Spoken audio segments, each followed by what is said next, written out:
Boker Tov, Shavua Tov, Beshem Hashem, Naaseh, Ve'natzliach, Ve'ezrat Hashem Yitbarach, en ce lundi 20 du mois de novembre, et Zayin du mois de Kislev, Lechaim Tovim, Ul Shalom. Sujet très intéressant ce matin, d'actualité, et qui nous permettra de devenir meilleurs. En tout cas, je l'espère, avec l'aide d'Hashem, basé sur l'Ivrei Chachamim.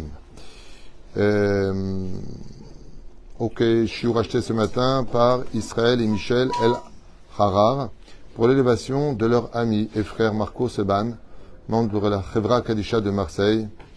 Donc il avait vraiment beaucoup de mérite à s'occuper des morts, c'est ce qu'on appelle Chesed Shelemet, Shoudavar Nifla. Donc de Marseille, juste de retour d'un volontariat en Israël, à la descente d'avion, son cœur a lâché. Roi Hashem Tanachenu Began Eden Elyon. Il est venu pour faire une grande mitzvah, prendre sa neshama en Eretz Israël. Il a rendu son âme à Kadosh Baruch Hu. Et puis aussi, les Lef Alfev Delim, un grand Mazel Tov pour le mariage de Yoni et Lisa, en présence des parents, et que soldats venus en permission, justement, pour le mariage. Pour la protection des soldats, la libération de tous les otages, une bonne santé, surtout pour tous les bébés, particulièrement pour qui nos pensées sont encore plus fortes. Parce que c'est vrai que c'est pas du tout évident ce que l'on vit. Ah, ok. C'est là, Raymond. Toda. Tu voulais passer ou quoi? On pensera à Bezrat Hashem, effectivement, à une grande refouach lema pour tous nos blessés. Yeshua de Nechamot, le Kolam Israël. On commence tout de suite ce shiur en pensant à l'élévation de l'homme Shel Kol Meti Israël Bichlala Mazal Tov Lim Bat Alish Meshpachat Ben Shabbat Alea Shalom et toute notre liste. Refouach lema les Kulam. Et on commence tout de suite. Merci donc aussi d'avoir acheté ce shiur pour Israël et Michel El Harar. On va parler d'un sujet qui vraiment nous concerne tous. C'est les influenceurs. On va parler de l'influence pour lequel, malheureusement, aujourd'hui, plus que toutes les autres générations, nous avons changé. Nous avons changé. Alors, on peut changer des fois en bien, et puis on peut changer aussi en mal. Et c'est ce qu'on va voir tout de suite. Mais avant de commencer, j'aimerais juste vous lire une Mishnah que tout le monde connaît, que pose Rabbi Yochanan ben Zakkai à ses élèves dans le deuxième chapitre de Masechet Avot. Et il dit comme ça: c'est où sortez et regardez. Pourquoi? Parce que l'influence vient essentiellement quand on sort et quand on regarde. Ça veut dire qu'il y a une notion, c'est où? Allez voir. Pourquoi tu dis où? La Mishnah nous parle pour toutes les époques. Il y a une époque où tu n'auras plus besoin de bouger de chez toi, juste en voyant quelque chose, tu te laisseras influencer. Donc, c'est où? Sortez. Parce que de tout temps, on sortait pour être influencé. D'ailleurs, on disait, mais qui tu as fréquenté dehors? Et il nous dit, où? Et regardez. Parce que la Torah, elle sait très très bien ce qui se passera pour la fin des temps. Et Zoé, derrière Tova et Bakba Adam, quel serait donc le bon chemin sur lequel un homme se devrait d'adhérer? En d'autres termes, qui et quoi serait de bonne influence par rapport à ceux qui ne seraient pas de bonne influence? Pourquoi? Parce que l'influence peut changer une personne du bon au pire et du pire au bon. C'est-à-dire dans les deux sens. Rabbi Eliezer, il dit Aïn Tova, un bon œil. C'est-à-dire que le fait d'avoir un objectif de la vie qui est bon, c'est quoi un bon œil? C'est celui qui sait retirer le bien de toute chose. Quand tu es capable de voir le bien, même dans le mal, ou alors de voir que Akol le Tova, Aïn Tova, c'est celui qui est capable de voir avec ses yeux le Tov, c'est une bonne influence. Rabbi Yoshua, il dit Chaver Tov. Non, il dit attention, moi l'influence, je veux dire où elle est basée. Ça dépend de qui est ton ami. Comme vous le savez tous, dis-moi qui tu fréquentes et je te dirai qui tu es. Rabbi aussi, il dit Shachen Tov. Tu veux savoir ce qu'il y a de bon? Qui est ton voisin? Donc on parle d'ici d'un degré différent entre le mot chaver. Le mot chaver en hébreu veut dire chibour, qui veut dire vraiment très proche de moi. Et là, Rabbi Yoshua te dit non, il n'y a pas besoin qu'il soit si proche de toi. Même en tant que voisin, il peut t'influencer. Quelle différence y a-t-il dans les deux selon la Kabbale? Il y en a un qui parle d'une influence qui est physique, et Rabbi Yoshua fait une allusion à l'influence métaphysique. C'est-à-dire de se retrouver proche de gens qui sont négatifs, tu respires leurs mauvaises paroles, tu vis dans leur atmosphère, tu vas être influencé. Comme explique Rabbi Nachman de Breslev, il n'y a pas une influence plus négative au monde que de se retrouver à respirer dans une ambiance. Okay?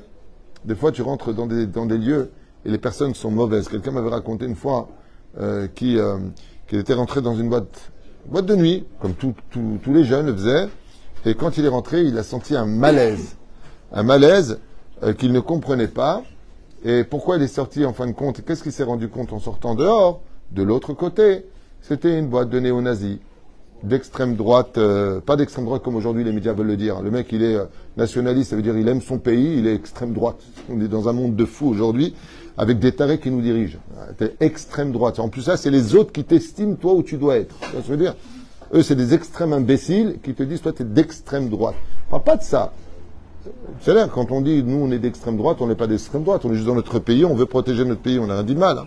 Donc, si c'est ça, extrême droite, c'est une grande fierté pour moi de l'être. Si vous dites ça, je n'ai pas d'extrême droite. Au contraire, qu'on vive en paix avec les Arabes, qu'on vive en paix avec tout le monde, on n'a pas de problème. Je ne suis pas pour l'expulsion de qui que ce soit d'ici. Juste qu'on vive en paix. Ni tu nous frappes, ni on en vient à te frapper. Vous voyez ce que je veux dire? Et quelqu'un qui dit, vive la France, extrême droite. Les gens, ils sont un peu fous. Hein. Bon, enfin bon, on retourne dans l'étude. Mais ça influence à la fin. Hein. Ça influence. À la fin, ça influence. Shachen Tov. Alors, Shachen Tov, eh bien, quand tu te retrouves dans une assemblée de personnes qui est de bonne influence, positive, tu respires quelque chose de positif. Rabbi Shimon Omer, Aroé et Tanolad. Ça, c'est puissant. Mais c'est pas ça, c'est juste la préface du cours. Arouet Onolad, c'est celui qui voit les conséquences de l'influence dans laquelle il est. C'est-à-dire qu'il est capable d'écouter ce qu'il est en train de dire et de dire à l'autre, mais tu sais ce que tu es en train de me dire? Écoutez bien ce que je veux dire, c'est important. Ouais, tu sais, il est comme ça et comme ça. Tu sais que ce que tu es en train de dire, c'est du lachonara. Arouet et Onolad, parce qu'on est friand des critiques. On est friand des mauvaises choses qui se disent. D'accord? Et très souvent, ceux qui te disent que tu fais du lachonara sont des gens qui en font eux-mêmes, hein, très souvent. J'ai connu quelqu'un qui faisait tout le temps des cours sur la tsniout et lui-même, avec sa femme, c'était pas un exemple à suivre. Mais enfin bon. Aroé et Tanolad. Rabbi Elazar Omer, Lev Tov. Qu'est-ce qu'on appelle une bonne influence? C'est très simple. Les gens qui ont un bon cœur, pas de haine, pas de cris à mort, mais les teubés, on voit toute la journée là. À mort, je vais te faire ça, tant que tu viens à Paris, je vais te déchirer. Que des pitbulls. Ambulant. Lev Tov, un bon cœur. C'est pas facile à trouver de nos jours. Des gens normaux. Moi j'appelle ça des gens normaux tout ça. Amar, ouais, ani, divrei Rabbi Elazar ben Arach, divrechem, shibichal devarav, divrechem. Et il dit que tout cela est conclu à l'intérieur. Donc comme vous l'avez bien compris, je vous ai noté ici quelques petits exemples à partager avec vous qui sont très importants. Qu'est-ce qu'on appelle en une phrase quelqu'un qui a une bonne influence et quelqu'un qui a une mauvaise influence? Ben, c'est pas compliqué, je vais vous le dire comme ça, on va gagner beaucoup de temps. Celui qui a une bonne influence, c'est celui qui t'a rendu meilleur. Ça veut dire que tu étais moins patient, depuis que tu le fréquentes, tu es devenu plus patient, tu étais plutôt singe, tu es devenu plutôt sage, tu parlais vulgairement, tu parles comme un humain. C'est là. Quelqu'un de bonne influence, c'est tout simplement quelqu'un qui te rendra meilleur. D'accord?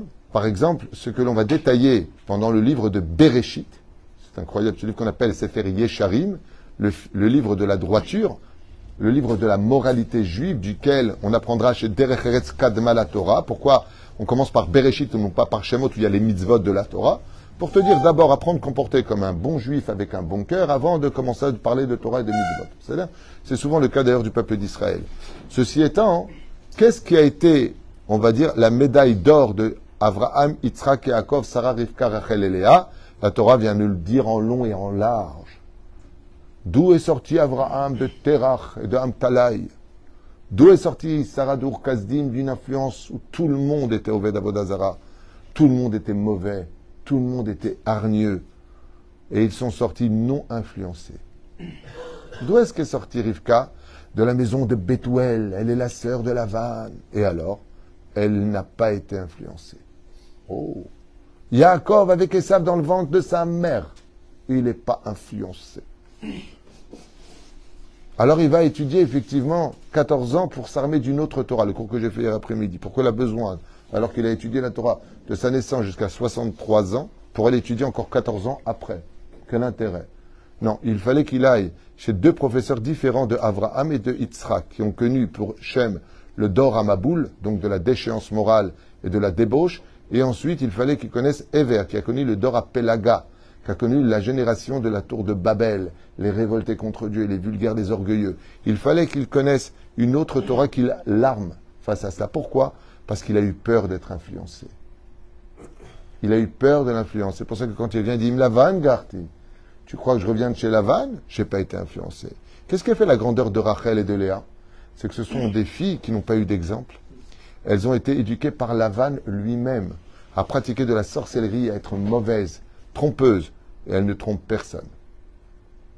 Vous regarderez bien toute l'histoire de notre Torah, c'est que les héros qui ont fait de nos maîtres des maîtres, c'est parce que rien ne les a influencés. Comme Moshe Rabbeinu qui a grandi sur les genoux de Pharaon, dans l'Égypte antique, la plus débauchée de toutes les civilisations, Shtufa Zima, et Moshe est resté kadosh, il est resté pur. Vous voyez bien que la Torah nous parle de quoi? Essentiellement de cela. C'est pour ça que tous les chemins de la Torah et les enseignements ilchatiques que nous avons sont là pour nous protéger des influences physiques et métaphysiques. Physique, oil rachave, oil shreno, fais attention qui tu fréquentes. Métaphysique, fais attention où tu te trouves. Fais attention où tu te trouves. Il te suffit de descendre, par exemple, Stam, je vais prendre un exemple banal que tout le monde connaît, dans une boîte de nuit, Stam, je descends. Comme aujourd'hui, il y a des gens qui organisent des bar mitzvot dans des boîtes de nuit. Alors vraiment, où est-ce qu'on va le monde? C'est bon, c'est encore autre chose. Mais là-bas, il y a eu beaucoup de choses qui ont été faites. Dans les toilettes, à droite et à gauche. En te trouvant là-bas, monte sur toi des clipotes. Il y a des clipotes que tu vois pas. Des écorces qui vont t'influencer à l'extérieur. C'est-à-dire? Comme par exemple de parler dans les toilettes, selon la Kabbale. Les Chachamim nous disent que ça te forcera à dire des vulgarités un jour ou l'autre. Parce qu'il y a des clipotes dans les toilettes, c'est là-bas qu'on enlève les déchets. Et ces déchets, ces excréments, Yesh Lahem, ils ont une vie. D'ailleurs, la preuve, avec des excréments, on fait de l'engrais qui donnera plus tard du blé. Il y a une vie qui se trouve à l'intérieur, qui est négative. C'est pour ça qu'on tire à la chasse, on les emmène dans l'eau, on les emmène en dessous de la terre. Pourquoi? Parce qu'il y a deux choses qui annihilent l'impureté, la terre et l'eau. C'est là? Ken? Oui, c'est tout à fait justifié. Mais Dieu intervient tout le temps. Pardon? Dieu, il intervient tout le temps. Dans l'histoire des patriarches, depuis Adam Aïcha jusqu'à... Oui, c'est pour ça qu'il dit Ishmael Bekol Sarah. Quand Sarah a vu que l'influence d'Ishmaël sur Yitzhak était négative, elle l'a viré. Quand Rivka voit que Esav peut influencer, elle lui dit va-t'en de lui. Vayetse Yaakov Miber Shava. Fuis. Pourquoi? Ne reste pas avec lui. C'est une raison pour laquelle Yaakov voulait sortir. Parce qu'il savait que l'influence de son frère aurait, même s'il ne l'écoute pas. C'est pour ça qu'il faut faire attention. Des fois, tu te trouves avec des gens qui sont vraiment négatifs dans leur façon de vivre, d'exister, et puis tu vas finir par avoir leur même haine, que tu le veuilles ou pas. Ok? Donc je voudrais avancer. C'est pour cela donc que les personnes qui sont dites intelligentes et sages doivent se faire une opinion basée sur de réelles vérifications d'eux-mêmes. D'eux-mêmes. Regardez par exemple dans le judaïsme. On sait que la Torah est vraie, que nos chachamim, c'est pas des menteurs. Pourtant, on leur demande, c'est quoi vos références? C'est quand même incroyable. Bon, combien de fois ça m'arrivait à la table de mon Rav, pendant 12 années d'études avec lui, de lui dire, Slicha, est-ce c'est faire un Rav? Ah, Aïn Yaakov. Ah, ok. Mi Omer, Mi Amar, Mefosé. Je me rappelle qu'une fois au Kollel, il y a longtemps de ça, j'ai eu une marloquette avec un Avrer pendant le cours. J'étais en train de faire cours à Vrechim, et j'ai cité le Rambam. Il y en a deux qui m'ont dit, lo nachon. Vous êtes lo nachon. En fin de compte, moi j'avais un livre d'explication sur le Rambam et j'avais un autre livre sur le Rambam qui n'était pas la même opinion. C'est là? Même sur le Rambam lui-même, il y a. Donc, il y a plus de 1000 livres qui ont été écrits sur le Rambam, que vous sachiez. Sur le Yad HaChazaka. Combien d'ouvrages ont été écrits pour comprendre le Yad HaChazaka. Donc, Shivim Panim la Torah. Mais, Omer Beshem Omro, mais Bigioula la Olam. C'est-à-dire que même quand on te dit quelque chose, tu ne vas pas dire, ouais, où est-ce que c'est marqué? Pas comme ça. Ma Mekorot. Et d'ailleurs, vous verrez que tous les livres de nos Chachamim ont des références pour éviter de dire c'est quoi la référence. Pour ne pas influencer.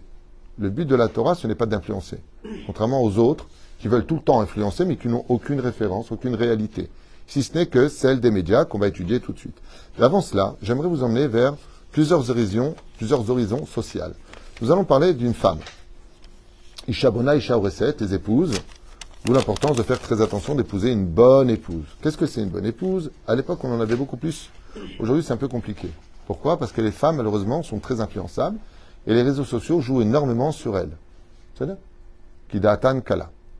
Alors, une bonne épouse, en général, ça va être celle qui va chercher à arranger les choses. Pas à tout le temps trouver des problèmes. De toute façon, t'as vu ton père, t'as vu ta mère, t'as vu ceci, t'as vu ce... Tout le temps en train de chercher des problèmes à droite, à gauche. Ça ne veut pas dire que quand il y a des problèmes, on ne doit pas en parler. Ne confondez pas tous. Les gens sont toujours à l'extrême. Ah ouais? Alors moi je dois tout subir. Vous ne connaissez pas ma mère ou ma belle-mère? Non, rentre pas dans ces délires. Todarabah, on n'est pas psychiatre. C'est pas de ça dont on parle.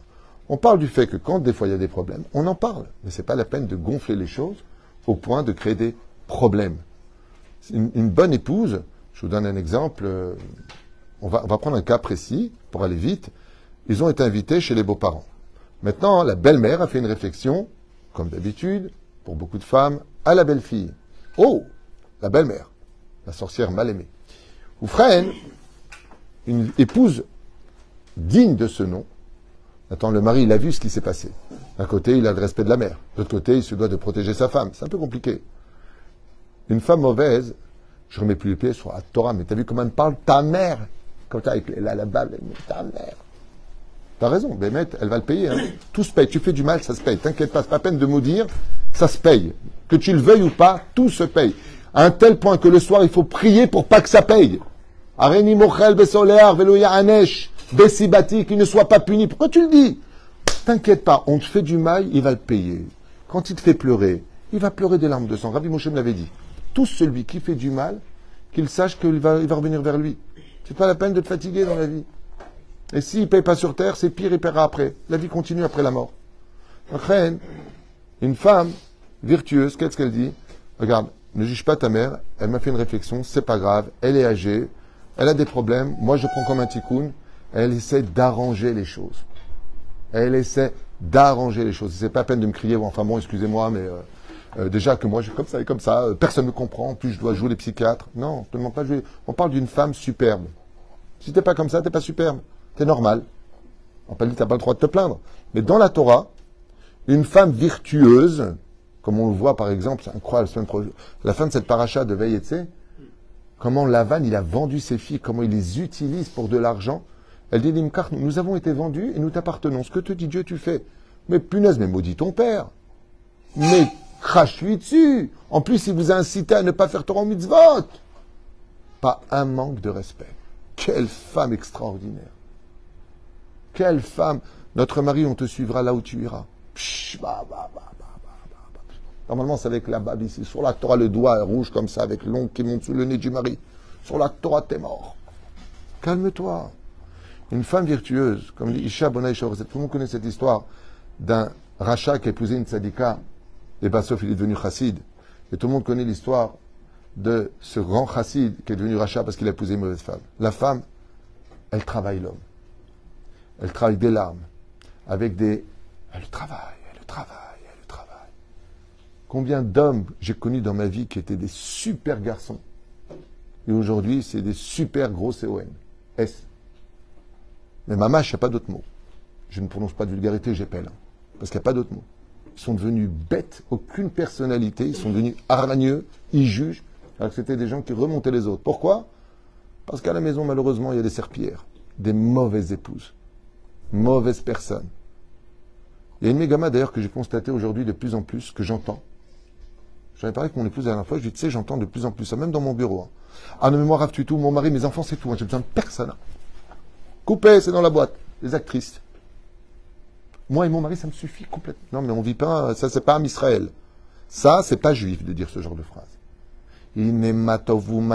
La famille, les beaux-frères, les belles-sœurs, les parents, les beaux-parents, ça, c'est juif. Mais le côté Robinson Crusoe sur mon île toute seule, ça, c'est satanique. C'est pas de la Torah. Sauf si, bien sûr, dans le cas échéant, on parle de personnes nocifs, nuisibles et toxiques. Et là, j'aime, tout le monde est comme ça sur Terre. Rentizaru meod. Ce genre de phrase-là démontre que ce sont des gens qui ne feront jamais rien pour arranger les choses. Jamais rien. Parce que ce qu'elles veulent, c'est vivre en autarcie. Et donc, le mari, il fréquente plus ses frères. Les parents, ils sont déjà enterrés vivants. On parle même pas d'eux. La karatatov, elle est par terre. En plus, ils ont des grandes bouches, qui permettent de dire. Ce sont des mauvaises influences. C'est pour ça que je tiens à le dire à voix haute. Avant de regarder si la fille elle est chomeret Shabbat, elle est tsniout, regardez d'abord s'il y a un cœur d'humain à l'intérieur de sa poitrine, avant de regarder si elle est mama salée. D'abord que ce soit un humain, parce qu'on peut être aussi un démon qui est shomer Shabbat. Shemishma uverachem. Et malheureusement, il y en a. Une femme, Baruch Hashem, c'est une femme qui va chercher la paix, Oev Shalom, Verodev Shalom. Par exemple, un fils ne parle pas avec ses parents. Une épouse virtueuse, ça se fait pas, c'est ton père, tu devrais aller le voir et s'il arrive quelque chose. Ça, c'est une femme normale. Ça, c'est une femme normale. Mais une femme pas normale, c'est une femme qui se réjouit de cette guerre, qui se réjouit de ce silence, qui se réjouit, au contraire, elle encourage à cela, tout en oubliant que si elle est ce qu'elle est, c'est certainement pas grâce à elle. Le dvarim qu'elle est, yesh bechol makom. Sachez une chose, c'est à cause de ce genre de personne qu'il n'y a pas de Géoula. Ça s'appelle de la haine gratuite. Il n'y a pas de raison à tout cela. Alors après, on va chercher des petits détails. Oui, mais tu m'as dit, oui, mais comme tu m'as envoyé 3 mots, il manquait encore un mot, alors c'est pas... Bon, peut-être il y a des circonstances atténuantes. Chaque chose... Mais le pire, c'est pas ça. Le pire, c'est pas ça. Ce qu'il y a d'extraordinaire, c'est que ce sont des gens qui viennent souvent te reprocher des choses pour 3-4 détails, ouais, et qui te reprochent à toi un seul détail que tu demandes. Je sais pas si tu comprends ce que je veux dire. Rien, faites attention à ce genre de choses. Ne vous laissez pas influencer, chers messieurs, ni par vos femmes, ni par vos maris, s'ils sont sur le mauvais chemin. Bien au contraire. Bien au contraire. Bien au contraire. Comme le dit Sarah Abraham, renvoie-les. Je ne veux pas les renvoyer. Ce n'est pas bon ce que tu fais. Tu n'as pas un bon cœur. Dieu, il vient, il dit, il se mêle. Écoute la voix de Sarah, s'il te plaît. Abraham, tu restes aveugle. Il y a des moments dans la vie où il faut da'at Torah. Donc, qu'est-ce qu'on fait dans ce cas-là? On va voir un chacham et on retire ses opinions personnelles ou ses mauvaises éducations ou ses mauvaises influences qui nous entourent pour pouvoir arriver à ça. Vous vous rendez compte qu'en 2023, c'est une guerre stratégique pour placer les gens à un mariage. Tu ne mets pas à côté de lui. Ah, s'il vient, je viens pas. Vous vous rendez compte de quoi on parle? Pas entre le Hamas et Israël. Hein. Entre Israël et Israël. Il faut être droit dans la vie. On n'est pas bécédère. Oh, grâce à Dieu, aujourd'hui, il y a une hardoute. Oh, amen. Amen. Qu'elle continue. Qu'elle continue. Parce que déjà dans les médias, on est déjà en train de voir une session aujourd'hui. Ken. Pardon? C'est pour cela qu'un couple qui n'a pas de rave, comme marqué, un couple c'est 3, c'est moi, toi et un rave, c'est-à-dire da Torah. Aujourd'hui, il n'y a pas de rave, il n'y a pas de ceci, il n'y a pas de cela, il y a que des nerfs, il y a que des jugements, il y a que des mauvais cœurs. Shem Yerachem. Et c'est marqué dans la Torah. Qu'est-ce qu'il dit Cheskel à la fin? Je viendrai échanger vos cœurs de pierre en cœurs de chair. Quand? À la fin des temps. Où est-ce qu'on voit que les enfants ne parleront plus aux parents? Ine anochi sholeach lachem et Elia anavi lifnebo yom Hashem agadol vanora, le jour du jugement final, levavot halbanim velevvanim valavotam. Pourquoi tu me dis qu'il aura besoin de rapporter le cœur des pères vers les fils et les fils vers les parents? Parce qu'il y aura des guerres familiales où il n'y aura pas besoin d'entendre ton père est décédé. Ils les enterreront vivants. Tu seras juste à côté, mais déjà mort. Ou les parents qui diront mes enfants sont déjà morts. C'est pas d'aujourd'hui. Oui, c'est vrai ce que tu dis, mais pas comme ça. Depuis qu'il y a TikTok, les jeunes deviennent tactiques. C'est-à-dire. Donc ça, c'était... Alors les médias. Alors ça, j'adore les médias. Hein? Qu'est-ce qu'ils peuvent être bêtes, ces gens-là? Les gens des médias. Alors vraiment, c'est les professionnels de la bêtise humaine. Ils attissent la haine. C'est un truc de fou, hein? Ils attissent la haine. En fin de compte, ils font la pluie et le beau temps dans la tête des gens. Quelqu'un qui avait une petite étincelle antisémite, ils vont lui rendre un feu de forêt. Regardez, et regardez, et regardez. Je ne rentre pas dans le conflit. Hein. Je vous explique. Par exemple, l'histoire de la Russie et de l'Ukraine. Si les médias avaient pris les patins de la Russie, ben tout le monde, ouais, Russie, Ukraine, ouais, Ukraine. J'ai une Mercedes avance, ouais, teubé. Personne ne se pose vraiment les bonnes questions. Comment s'appelle le mec de l'Ukraine? Zelensky. Zelensky. Ils ont viré des milliards. Ouais. Ils ont fait une enquête. L'oseille, il a mis de côté. Ils ont fait une enquête quand même. Où est-ce qu'il est l'oseille? Il a mis de côté. Hein? Il a fait comme le Hamas. Tov, le méchant. Des parents. Il y a aussi des parents qui sont de très mauvaises influences. Que ce soit pour ton judaïsme, que ce soit pour ce que tu as à faire. Et la Torah, elle te répond. Tu veux épouser quelqu'un, tes parents ne veulent pas. S'il n'y a pas de raison valable, al-pi halakha, tu as le droit de l'épouser, avec ou sans leur accord. Ce serait mieux avec leur accord. Comme ce fut le cas de qui? La fille de Kalba Savoie, qui était très respectueuse de son père, en plus une fille pour son père. Elle a voulu épouser Rabbi Akiva. Il lui a dit, la, en habsh. Si tu l'épouses, je te déshérite. Il a dit, Besséder, tu peux me déshériter. Elle est partie. Elle lui a pas répondu comme ça, ça n'était pas tunisienne. Tu veux me déshériter, moi? Et je t'achète. Non. Qu'est-ce qu'elle a fait? Elle a épousé. Son père n'était pas au mariage, la mère n'était pas au mariage. Pourquoi? Elle a dit, il n'y a pas de raison. Elle a dit, mais si, il y a une raison. Il n'est pas ben tamit racham. Elle dit, je vais le rendre comme ça. Sauf qui a demandé pardon à qui? On voit que Kalba Savoie a demandé pardon à sa fille. Et qu'il a donné tout son héritage que à sa fille. Et à Rabbi Akiva. La Torah, elle te dit quoi faire. La reine, il ne faut pas être des parents de nos influences. Si toi, tu n'as pas réussi à comprendre le judaïsme, si tu n'as pas réussi à faire tes chouvas, et que tu as des enfants qui ont le bonheur de faire tes chouvas, tu as des enfants qui ont le bonheur d'être sniout, sois fier de cela. Parce que ce sont ces mêmes enfants qui te sortiront du Guéhinam le jour où tu partiras de ce monde si tu n'as pas fait de chouvas. Ne commence pas à taper avec un marteau d'une mauvaise langue sur des enfants qui en réalité sont ton assurance vie après la mort. Et la reine, Bezrat Hashem, c'est pareil pour un bon ami et un mauvais ami. Qu'est-ce qu'on considère comme étant un bon ami? C'est celui toujours qui va fuser ce qui ne va pas chez toi. Ça, c'est un bon ami. Et te dire que Bémet, tu dois t'améliorer, que Bémet, tu ne dois pas juger durement, que Bémet, si tu ne parles pas à telle et telle personne, comme on dit, Oev Shalom Verodev Shalom. Oev Shalom, c'est celui qui aime la paix, il va se battre avec personne. Rodev Shalom, c'est celui qui a fait la paix entre l'un et l'autre. Rani Rodev, ça veut dire, je vais poursuivre celui avec qui tu es fâché, chez Yeh Shalom dans Olamazé. De plus, on ne parle pas des gens toxiques, des gens débiles, Azov. Ou freine un rave. C'est pareil. Une fois, tu fréquentes, tu étais bien, fréquente un rave, et lui, il s'appelle Mai Fräulein. Mec, c'est un tueur de l'Ouest. Tout le monde est pourri, c'est jamais ce qu'il faut, tu sais pas prier, tu sais pas mettre tes tefilines, t'es toujours ceci, t'es toujours cela, c'est pas un Shabbat. C'est-à-dire, lui, il vit dans le gouffre du néant total, de ne voir que le mal partout où il est. Il n'y a même personne qui est bien, à part lui, bien sûr. Lui, il est bien. Lui, il sait mettre les tefilines, lui, il sait Shomer Shabbat, lui, il sait. Ce sont des démagogues dictaturales qui donnent toujours mauvaise conscience à ceux qui ont le malheur de les fréquenter et qui vont se servir, il faut attention avec le titre de rave, de ce genre d'individu. Un vrai rave, c'est celui qui, au contraire, doit apprendre l'amour du prochain, qui doit t'encourager à avancer et non pas de décourager avec tout ce que tu fais, c'est jamais ce qu'il faut, de toute façon. C'est quelqu'un qui doit t'apprendre à évoluer dans le chemin de la Torah et des mitzvot. C'est aussi quelqu'un qui doit te fuser les mochines dans le sens où, quand c'est pas bien, il doit te le dire avec la proximité qui t'est due. Faites très attention à cela. On a vu des gens qui étaient très doux avant d'avoir fait tchouva avec leurs femmes et qui sont devenus extrêmement durs au point d'être traités de goyote, comment tu te comportes. Même le Rav lui dit, c'est à cause de toi qu'on n'a pas de parnassa. Le Rav, il n'a jamais dit ça. Et comme elle n'a pas le kissouille, alors on n'a pas de parnassa. Ah ouais? Ben, t'as pas de peau parce que les femmes les plus riches du monde, il n'y en a pas une qui a un kissouille sur la tête. Comment tu réponds à ça? Voilà. Que des bêtises au nom de la Torah. La Torah n'a jamais dit une chose pareille. Souvent, une femme qui n'a pas le kissouille, dommage pour elle parce qu'elle reviendra le mettre. Donc c'est qu'une question de temps, dans l'absolu. Mais c'est pas parce qu'elle n'a pas de kissouille qu'elle n'aura pas de chance. Il n'y a pas de rapport entre le mazal et ça. Par contre, ce que dit la Torah, c'est que le kissouille, oui, enlève la inara, atténue, enlève les dinim, Rabbi Eliezer ben Orkanos dans Perkei de Rabbi Eliezer, oui c'est marqué, et donne le sroud d'avoir des enfants qui auront plus de hirat shamaim pour la Torah et les mitzvot, c'est marqué. Mais parce que tu as le kissouille, tu n'as plus de parnassa ou moins de parnassa, montrez-moi vos références, c'est le cas de le dire.